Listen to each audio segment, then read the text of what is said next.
అందరికీ నమస్కారం. కలియుగం కథలు ఛానల్కి స్వాగతం. ఈనాటి మన కథ రౌద్రం. సమయం ఉదయం 5 గంటలు. నిద్ర నుండి మేల్కొన్నారు శంకరయ్య గారు. ప్రతిరోజు నిద్ర లేవగానే భార్య ముఖాన్ని చూసే అలవాటు ఉన్న శంకరయ్య గారు పక్కనే టేబుల్ మీద ఉన్న భార్య ఫోటోను చేతిలోకి తీసుకుని కళ్ళకు ఎదురుగా పెట్టుకున్నాక కళ్ళు తెరిచారు. కమల, నీ మొహం చూడనిదే నిద్ర లేవాలనిపించదు. నీ పిలుపు లేనిదే పూట గడవదు. నువ్వు లేని ఈ లోకం నాకు అర్థవంతం. కానీ తప్పదు. అయినా నీకు అంత తొందరెందుకు? నన్ను ఒంటరి చేసి వెళ్ళిపోయావు అంటూ నవ్వుతున్న భార్య ఫోటోను 10 సెకండ్లు కన్నార్పకుండా చూశారు. ఇక ఫోటోను టేబుల్ మీద పెట్టేసి కాస్త ఫ్రెష్ అయ్యాక గది నుండి బయటికి వచ్చారు. వస్తున్న దారిలో చిరునవ్వుతో అందరినీ పలకరించి గార్డెన్కి చేరుకున్నారు. గార్డెన్లో దాదాపు 50 మంది దాకా ఉన్నారు. తనకు తెలిసిన వాళ్ళు అప్పటికే అక్కడ కొందరు యోగా చేస్తున్నారు, కొందరు వాకింగ్ చేస్తున్నారు, కొందరేమో గుంపులు గుంపులుగా మాట్లాడుకుంటున్నారు. శంకరయ్య గారు తనకు తెలిసిన వాళ్ళ వద్దకు వెళ్ళి, ఏంటి ఇవాళ నేనే ఆలస్యమయ్యానా అంటూ అందరితో పాటు యోగా చేయటం మొదలుపెట్టారు. 2 గంటలు గార్డెన్లో గడిపాక అందరూ ఎవరి గదుల్లోకి వాళ్ళు వెళ్ళి స్నానపానాదులు ముగించుకొని టిఫిన్ తినడానికి అందరూ మళ్ళీ భోజనశాల వద్దకు చేరుకున్నారు. ఇంతకీ వీళ్ళంతా ఎక్కడున్నారో చెప్పనే లేదు కదూ. వీళ్ళంతా ఉన్నది వృద్ధాశ్రమంలో. చెప్పాలంటే శంకరయ్య గారు చాలా ధనవంతుడు. కానీ ఇక్కడ ఉండాల్సిన అవసరం ఏంటి? అది కూడా చెబుతాను వినండి. ఒకనాడు చరణ్ మరియు తన భార్య రచన వృద్ధాశ్రమం బయట నిలబడి 2 చేతులు జోడించి, మమ్మల్ని ఒక్కసారి మా నాన్నను కలవనివ్వండి, లోపలికి వెళ్ళి మీ కొడుకు మరియు కోడలు మిమ్మల్ని కలవడానికి వచ్చారని నాన్నకు తెలియజేయండి అంటూ వృద్ధాశ్రమం మేనేజర్ని వేడుకున్నారు. ఎన్నిసార్లు చెప్పాలి బాబు, గత 4 రోజులుగా మీ నాన్నని కలవాలని వస్తున్నావు. మీ నాన్నగారికి మీరు వచ్చారని ప్రతిసారి తెలియచేస్తూనే ఉన్నాము. కానీ మీ ఇద్దరినీ కలవడం శంకరయ్య గారికి ఇష్టం లేదు. ఎందుకు పదే పదే వచ్చి అతన్ని ఇబ్బంది పెడుతున్నావు? కనీసం వృద్ధాశ్రమంలోనైనా ప్రశాంతంగా ఉండనివ్వరా అతనిని అన్నాడు మేనేజర్. ఇక ఇదే చివరిసారి. దయచేసి ఒక్కసారి వెళ్ళి మా నాన్నగారికి చెప్పండి, తన కొడుకు క్షమాపణ చెప్పడానికి వచ్చాడని. ప్లీజ్, నేను అతనితో ఒక ముఖ్యమైన విషయం మాట్లాడాలి అన్నాడు చరణ్. వినవు కదా నా మాట అంటూ వృద్ధాశ్రమ మేనేజర్ శంకరయ్య గారి గది వద్దకు వెళ్తాడు. తన గదిలో ప్రశాంతంగా రామాయణ పుస్తకాన్ని చదువుతున్నారు శంకరయ్య గారు. శంకరయ్య గారు, మిమ్మల్ని కలవడానికి మీ కొడుకు కోడలు వచ్చారండి. మిమ్మల్ని కలవడానికి వాళ్ళిద్దరూ 4 రోజులుగా వస్తున్నారు. కానీ ఈ 4 రోజులు మీరు అతనిని ఒక్కసారి కూడా కలవలేదు. ఈరోజు మిమ్మల్ని కలవనిదే ఇక్కడి నుండి వెళ్ళము అంటున్నారు. ఒక్కసారి కలవచ్చుగా. ఎన్ని రోజులుంటాయండి ఈ కోపాలు? అసలు ఎందుకండి కొడుకుపై మీకంత కోపం అన్నాడు వృద్ధాశ్రమ మేనేజర్. చదువుతున్న రామాయణ పుస్తకాన్ని ఆపి, అసలు నాకు కొడుకులే లేరు, నేను ఎవరినీ కలవను అంటూ మళ్ళీ ప్రశాంతంగా రామాయణం చదవడంలో బిజీ అయిపోయారు శంకరయ్య గారు. చరణ్ మరియు అతని భార్య రచన నాన్న కోసం ఎదురు చూస్తున్నారు. మీ నాన్న కలవడానికి నిరాకరించాడని, తిరిగి మళ్ళీ రాకండి అన్నాడు వృద్ధాశ్రమ మేనేజర్. భార్యాభర్త ఇద్దరూ స్కూటర్ మీద వెనుదిరిగారు. దారిలో ఇద్దరూ పోట్లాడుతున్నారు. రచన, నీ వల్లే ఇదంతా జరిగింది. కొన్ని రోజులు నోరు మూసుకొని నాన్నకు సేవ చేసి ఉంటే ఈరోజు చూడవలసి వచ్చేది కాదు కదా. నీకెప్పుడూ ఇంట్లో పూర్తి స్వేచ్ఛ కావాలి. ఇప్పుడు రోడ్డుపైకి తీసుకొచ్చావుగా, దొరికిందా స్వేచ్ఛ అన్నాడు భార్యతో చరణ్. నా మీద ఎందుకు అలా అరుస్తున్నారు? కేవలం నేనొక్కదాన్నే స్వేచ్ఛగా ఉండాలనుకున్నానా? మీకు కూడా అదే ఆలోచన ఉండింది కదా. ఈరోజు మనం రోడ్డు మీదకు రావడానికి మీరు కూడా కారణమని మర్చిపోయారా? ఈరోజు మీ నాన్నగారు మనల్ని రోడ్డు మీద పడేశాడని, జరిగిన దానికి కారణం నేనొక్కదాన్నే అన్నట్టు మాట్లాడుతున్నారు. ఇలా గొడవ పడుతూ ఎదురుగా వెళ్తున్న ట్రక్కుని ఢీకొట్టాడు. ట్రక్కు కాస్త డ్యామేజ్ అయ్యింది, కానీ చరణ్, రచనలు గాయాల పాలయ్యారు. కాసేపు అక్కడే ఆగారు.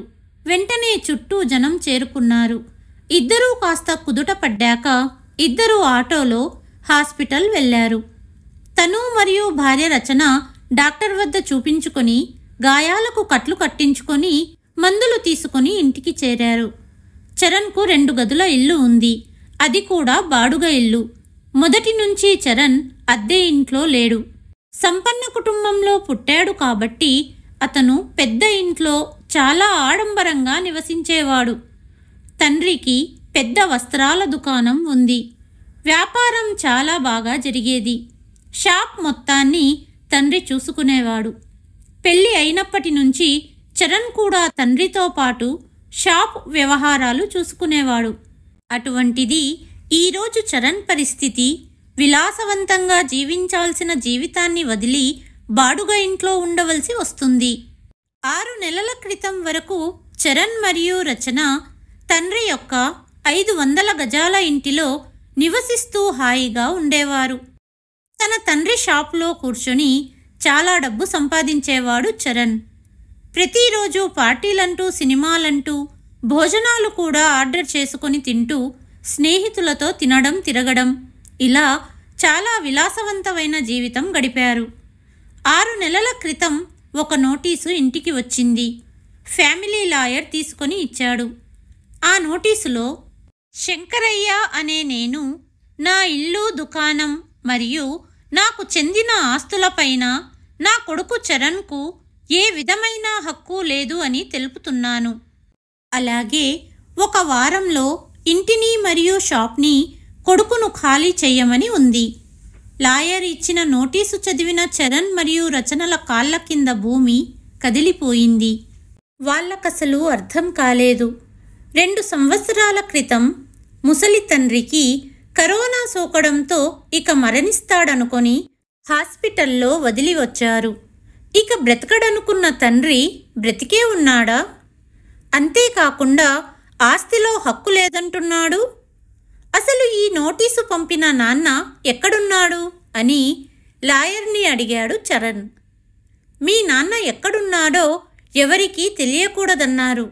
నన్ను కూడా ఎవరికీ తెలియనివ్వకు అన్నారు. నేను చాలా ఏళ్లుగా మీ ఫ్యామిలీ లాయర్గా పనిచేస్తున్నాను. నాన్నగారికి ద్రోహం చెయ్యలేను. వారు చెప్పమనే వరకు నేను చెప్పను అన్నారు లాయర్. అయినా మీరు మీ నాన్నను హాస్పిటల్లో చావడానికి వదిలేశారు కదా, ఇక మీ నాన్న ఎక్కడుంటే నీకేమి అని వెళ్ళిపోయాడు లాయర్. ఆ తర్వాత తండ్రి కోసం చాలా చోట్ల వెదికాడు చరణ్. కానీ ఎక్కడా తండ్రి కనపడలేదు. వారం రోజుల తర్వాత లాయర్ నోటీసు వలన ఇల్లు ఖాళీ చేయవలసి వచ్చింది. విలాసవంతమైన పెద్ద ఇంటిని వదిలి 2 గదుల చిన్న ఇంటిని బాడుగకు తీసుకొని అందులో ఉంటున్నారు భార్య, భర్త. షాపులో కూడా కూర్చోవటానికి నిరాకరించాడు లాయర్. ఇక చరణ్కు ఇప్పుడు డబ్బు సంపాదించే మార్గమే లేదు. తన వద్ద ఉన్న డబ్బు 2-3 నెలల్లో ఖర్చయిపోయాయి. చేతిలో డబ్బు అయిపోయిందని మరుసటి నెల ఎలా గడపాలో అర్థం కావడం లేదు వాళ్ళిద్దరికీ. ఒకరోజు బజారులో తండ్రిని చూశాడు చరణ్. అతను తన తండ్రితో మాట్లాడడానికి తండ్రి వద్దకు పరిగెత్తాడు. కానీ శంకరయ్య గారు కారులో బయలుదేరి వెళ్ళిపోయారు. చరణ్ కూడా తన తండ్రి వెనకాలే వెళ్ళి తండ్రి నివసించే ప్రాంతానికి చేరుకున్నాడు. అక్కడికి చేరుకున్న చరణ్ బయట ఉన్న బోర్డును చూసి షాక్ అయ్యాడు. ఎందుకంటే బోర్డుపై వృద్ధాశ్రమం అని రాసి ఉంది. తన తండ్రి ఈ వృద్ధాశ్రమంలో నివసిస్తున్నాడని చరణ్కు అర్థమయ్యింది. తండ్రి ఆచూకీ తెలుసుకొని తన తండ్రిని కలవాలని భార్యతో వచ్చాడు. 4 రోజులు క్రమం తప్పకుండా వచ్చాడు. కానీ శంకరయ్య గారు తనకసలు కొడుకులే లేరని, ఎవ్వరినీ కలవనని చెప్పేశారు. 4వ రోజు దారిలో జరిగిన యాక్సిడెంట్ వలన చేతులకి కట్లు కట్టుకొని మరుసటి రోజు మళ్ళీ చరణ్ రచన వస్తారు. మేనేజర్ను మళ్ళీ అడుగుతారు, ఒక్కసారి నాన్నను పిలవండి, నేను ఏ పరిస్థితుల్లో ఉన్నానో చూడండి. చరణ్ రచనను చూసిన మేనేజర్, శంకరయ్య గారు ఒక్కసారి వచ్చి కొడుకుతో మాట్లాడితే బాగుంటుంది అనుకున్నాడు. అయినా కొడుకు చాలాసార్లు చెప్పాడు, నాన్న మాతో పాటు వచ్చేయ్, నిన్ను నేను చూసుకుంటాను అని. అందరికీ ఈ అదృష్టం దొరకదు. ఇలా మనసులో అనుకుంటూ శంకరయ్య గదికి చేరుకున్నాడు మేనేజర్. గదిలో శంకరయ్యను చూసిన మేనేజర్, శంకరయ్య గారు, నా కోసం ఒక్కసారి మీ కొడుకును కలవండి. ఎన్ని రోజుల నుండి మీ కొడుకు మీకోసం వస్తూనే ఉన్నాడు. కానీ మీరు మీ కొడుకుతో ఇంటికి వెళ్ళడానికి అస్సలు ఒప్పుకోవడమే లేదు. ఇన్ని సంవత్సరాలుగా ఇక్కడ పనిచేస్తున్నాను. ఎవరైనా ఆశ్రమంలో ఎంత సంతోషంగా ఉన్నా ఇంటి జ్ఞాపకం ప్రతి ఒక్కరిని వెంటాడుతుంది. పిల్లలు గుర్తుకు వస్తారు. మీ పిల్లవాడు హృదయపూర్వకంగా క్షమాపణలు చెప్పి మిమ్మల్ని తీసుకెళ్లాలనుకున్నప్పుడు ఒక్కసారి కలిసి మాట్లాడడంలో తప్పులేదే. మేనేజర్ గారికి నా కొడుకు గురించి ఏమీ తెలియదు. అయినా నా కొడుకు నన్ను తన ఇంటికి తీసుకెళ్లడానికి కాదు, మళ్ళీ నా ఇంట్లోకి రావడానికి పదే పదే నా కోసం వస్తున్నాడు. అరే, అతను నన్ను ఎందుకు తీసుకువెళ్తాడు? నన్ను నా సొంత ఇంటి నుండి వెళ్ళగొట్టిన నా కొడుకు నన్ను చూసుకోవడమా? ఈరోజు వాడికి తెలిసి వచ్చేలా గుణపాఠం చెప్పాను కాబట్టి వాడు క్షమాపణలు చెప్పాడు అనుకున్నారు శంకరయ్య గారు మనసులో. ఇక తప్పక మేనేజర్ మాట కొరకు శంకరయ్య గది నుండి బయటికి వచ్చాడు. ఆశ్రమంలో కొడుకు కోడలు వేచి ఉన్న గది వద్దకు వచ్చాడు. ఎదురుగా చేతికి కట్లు కట్టుకొని ఇద్దరూ నిల్చున్నారు. కొడుకును చూస్తూ, ఏమైంది? ఈరోజు నాన్నను కలవడానికి వచ్చావు? ఆ రోజు కరోనా సోకిందని నన్ను హాస్పిటల్లో ఒంటరిగా వదిలేసి పారిపోయారు. నాన్న అప్పుడు గుర్తు రాలేదా అన్నారు. నాన్న, ఇలా ఎందుకు మాట్లాడుతున్నావు? మిమ్మల్ని ఇంటికి తీసుకువెళ్ళాలని వచ్చాను. ఒక్కసారి మీ కొడుకుతో పాటు ఇంటికి రండి అన్నాడు చరణ్. ఏ ఇంటికి? ఏ కొడుకు? నా కొడుకు నన్ను ఇంట్లో నుండి వెళ్ళగొట్టడంలో అనేక మార్గాలను వెతికాడు. నేను ఆరోగ్యంగా ఉన్నప్పుడు కూడా నన్ను ఇంటి నుండి వెళ్ళగొట్టాలని ప్రయత్నించారు. నేను మీ మాటలన్నీ విన్నాను.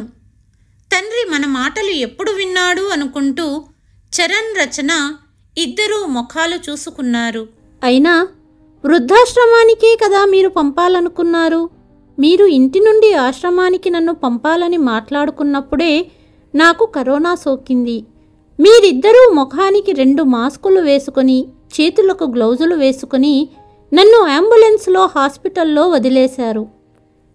అదే సమయంలో మీరిద్దరూ మాట్లాడుకున్న మాటలు నేను ఇంకా మర్చిపోలేదు. ఎలాగూ ఈ ముసలోడికి షుగర్ బీపీ ఉన్నాయి కాబట్టి బ్రతికే ఛాన్సులు తక్కువే. మంచిది, ఈ కరోనాలో పోయాడంటే ఇంటి నుండి వెళ్ళగొట్టే పని మనకు తప్పుతుంది. ఆ తరువాత ఆస్తి మొత్తం మనకే, ఇష్టం వచ్చినట్లు స్వేచ్ఛగా బ్రతకొచ్చు. అలాగే మన ఇష్టం వచ్చినట్లుగా డబ్బును ఖర్చు చేసుకోవచ్చు. ఇప్పటి వరకు ఈ ముసలోడు షాప్లోనే కూర్చునేవాడు కాబట్టి చేసిన ప్రతి ఖర్చు గురించి లెక్కలు రాసేవాడు. ఇక ఆస్తి మన చేతిలోకి వస్తే ఎవ్వరూ మనల్ని ఆపలేరు.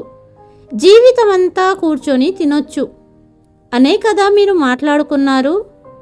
కొడుకు కోడలు ఒకరి ముఖాలు ఒకరు చూసుకుని మౌనంగా ఉండిపోయారు. అక్కడే ఉండి ఇదంతా గమనిస్తున్న మేనేజర్, శంకరయ్య గారు, మీ కొడుకు మిమ్మల్ని ఇంటికి తీసుకెళ్లడానికి వచ్చాడనుకున్నాను, కానీ మీ చావు గురించి ఎదురు చూశాడని తెలుసుకోలేకపోయాను. కానీ దాదాపుగా మీరు ఇక్కడికి వచ్చి సంవత్సరం దాటిపోయింది కదా. ఇప్పుడు వీళ్లకు మీ అవసరం ఏమి ఉందని మిమ్మల్ని ఇంతలా వెతికి మిమ్మల్ని తీసుకెళ్లడానికి ప్రాధేయపడుతున్నాడు అని మేనేజర్ శంకరయ్యను అడిగాడు. మేనేజర్ గారు, ఇంట్లో నా అవసరాలన్నీ నా భార్యే చూసుకునేది. 3 సంవత్సరాల క్రితం నా భార్య మరణించింది. వీళ్లకు నేను అప్పటి నుండి భారమయ్యాను. వీళ్ళిద్దరికీ నా చావు బ్రతుకులతో సంబంధం లేదు. తిన్నారా అని కూడా నన్ను ఎవ్వరూ అడగరు.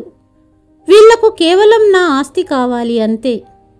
కరోనా మహమ్మారి కారణంగా పనివాళ్ళు రావటం మానేశారు.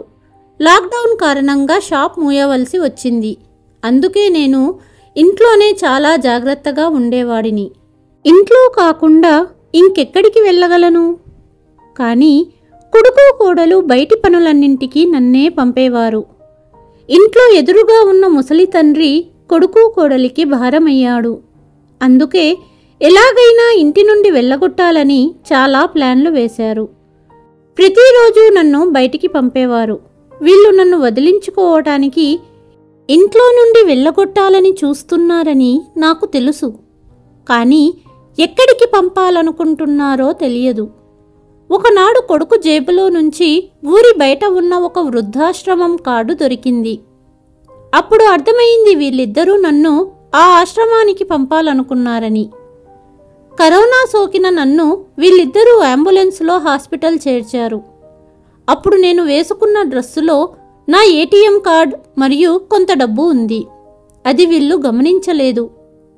నన్ను హాస్పిటల్లో వదిలేసి వెళ్ళాక తిరిగి హాస్పిటల్ వైపు చూడనే లేదు. ఒక్క ఫోన్ కూడా చెయ్యలేదు. ఏటీఎం కార్డులో ఉన్న డబ్బులతో నేను వైద్యం చేయించుకున్నాను. కరోనా నుండి కోలుకోవడానికి నాకు 2 నెలల సమయం పట్టింది. భగవంతుడి దయ వలన బ్రతికి బయటపడ్డాను. మేనేజర్ గారు, ఆ హాస్పిటల్లోనే మిమ్మల్ని కలిశాను, గుర్తుందా?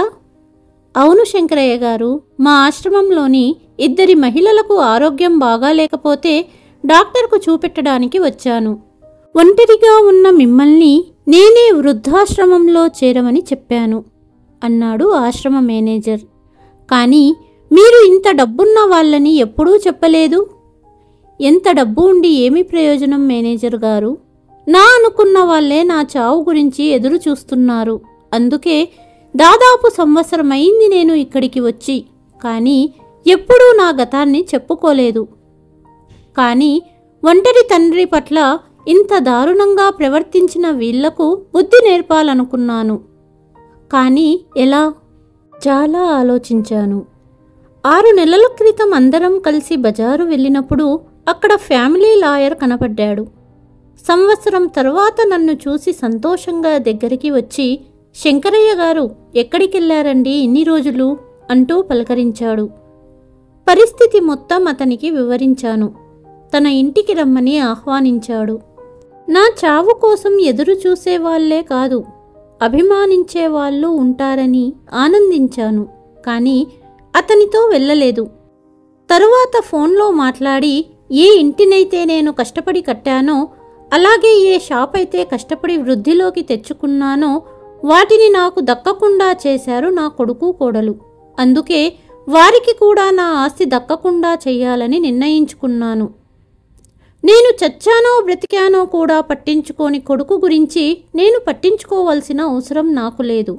అందుకే ఫ్యామిలీ లాయర్తో మాట్లాడాను. లాయర్ నా కొడుకుపై కేసు పెట్టమన్నాడు. కానీ కొడుకుపై కేసు పెట్టడం వలన వాడికి బుద్ధి రాదు. ఎప్పుడైతే తండ్రి సంపాదనపై విలాసవంతమైన జీవితాన్ని గడుపుతున్నాడో ఆ ఆస్తిని వాడికి దక్కకుండా చేసినప్పుడే వాడికి బుద్ధి వస్తుంది. చేతిలో చిల్లి గవ్వలేనప్పుడు వాడికి తండ్రి విలువ తెలుస్తుంది. అందుకే లాయర్ చేత నోటీసు పంపాను. ఎప్పుడైతే ఇంటిని మరియు షాప్ని ఖాళీ చేసి రోడ్డు మీద పడ్డారో అప్పటి నుండి నన్ను వెతకడం మొదలుపెట్టారు ఇద్దరు. నన్ను వాళ్ళింటికి తీసుకెళ్లడం కాదు, వాడికి ఇల్లు లేక నా ఇంట్లో ఉండడానికి, నా ఆస్తి కాజేయడానికి మారినట్టు అబద్ధాలు చెబుతున్నారు. ఇక నేను కష్టపడి ఒక్కొక్క చెమటను ధారపోసి సంపాదించిన ఆ ఆస్తి వీళ్లకు దక్కనివ్వను. శంకరయ్య మాటలు విని అక్కడి వారందరికీ, ఎప్పుడూ అందరితో నవ్వుతూ పలకరించే శంకరయ్య వెనుకాల ఇంత కథ ఉందా అనుకున్నారు. కొందరు ఇలాంటి కొడుకు ఉండి ఏమి ప్రయోజనం అనుకున్నారు. శంకరయ్య గతాన్ని విన్న కొందరికి కళ్ళు చెమర్చాయి. ఇప్పటిదాకా తండ్రికి క్షమాపణలు అడిగితే సరిపోతుంది, మళ్ళీ తిరిగి విలాసవంతమైన జీవితాన్ని గడపవచ్చు అనుకున్న చరణ్ తండ్రి ఇంత ధైర్యంగా మాట్లాడిన మాటలను విని కోపంగా, సరే నాన్న, నేను నీ ఒక్కగానొక్క కొడుకుని, నాకు కాకపోతే ఎవరికి ఇస్తావు ఈ ఆస్తి? అలాగే నీ షాపు చూసుకోవటానికి ఎవ్వరూ లేరు. చివరి రోజుల్లో అయినా నన్ను వెతుక్కుంటూ రావా అన్నాడు కోపంగా. బాబూ చరణ్, ఎక్కువగా ఆలోచించకు. ఆ షాపు గురించి ఏమి చెయ్యాలో నేను నా మిత్రుడితో మాట్లాడాను. ఇప్పుడు ఆ షాప్ అమ్మకానికి పెట్టాను అన్నారు శంకరయ్య. ఏంటి నాన్న, షాప్ అమ్మేస్తున్నావా? ఇంత డబ్బు ఎక్కడ ఖర్చు చేస్తావు అంటూ ఆశ్చర్యంగా అడిగాడు చరణ్. మరీ ఎక్కువగా చింతించకు. కరోనా మహమ్మారి సోకిన తరువాత నాలాంటి వృద్ధులు ఎందరో రోడ్డున పడ్డారు. లేదా వేరే ఏ ఇతర కారణంతో అయినా రోడ్డు మీద ఉన్న వృద్ధుల కోసం ఇదే ఆశ్రమాన్ని ఇంకా పెద్దగా కట్టించాలనుకుంటున్నాను. ఇందాక అన్నావు కదా, చివరి రోజుల్లో నీ వద్ద రావాల్సిందే అని. కావాలంటే రాసి ఇస్తాను. తండ్రి గురించి ఇంత దుర్మార్గంగా ఆలోచించే కొడుకు వద్దకు చచ్చేదాకా వెళ్ళను. ఇక్కడ అందరూ చాలా బాగా చూసుకుంటారు. సమయానికి కడుపు నిండా భోజనమైనా ఇస్తారు. ఆశ్రమంలో చేరిన తర్వాత సమయానికి యోగా చేయడం, సమయానికి తిండి తినడం, ఇలా అన్ని పనులు సమయానికి చేయడం వలన నేను చాలా ఆరోగ్యంగా ఉన్నాను. ఇన్ని రోజులు జీవితంలోని కష్టాలతో అలసిపోయాను. ఇక నుండి విలాసవంతంగా జీవించాలనుకుంటున్నాను. నేను నా డబ్బు ఇష్టమొచ్చినట్లు ఖర్చు చేసుకుంటాను. కావాలనుకున్న తీర్థయాత్రలకు వెళ్తాను. ఇప్పటికైనా అర్థమయ్యిందా? ఇక ఆస్తిలో చిల్లి గవ్వ కూడా నీకు దక్కనివ్వను. ఇక ఇక్కడి నుండి బయలుదేరు. తిరిగి నీ ముఖం నాకు చూపెట్టకు. నన్ను చూడడానికి మళ్ళీ ఆశ్రమానికి రావద్దు. ఎప్పటిదాకా బ్రతికినా స్వాభిమానంతో బ్రతుకుతానే తప్ప కొడుకు కొడలిపై ఎప్పటికీ ఆధారపడను అన్నారు శంకరయ్య. తండ్రి రౌద్ర రూపాన్ని చూసి ఇద్దరూ భయపడి తిరిగి తమ 2 గదుల ఇంటికి చేరతారు కొడుకు కోడలు. కథ కనుక నచ్చినట్లయితే please like, share and subscribe to కలియుగం కథలు. మరి ఒక కథతో మళ్ళీ మీ ముందుకు వస్తాను. అంతవరకు సెలవు.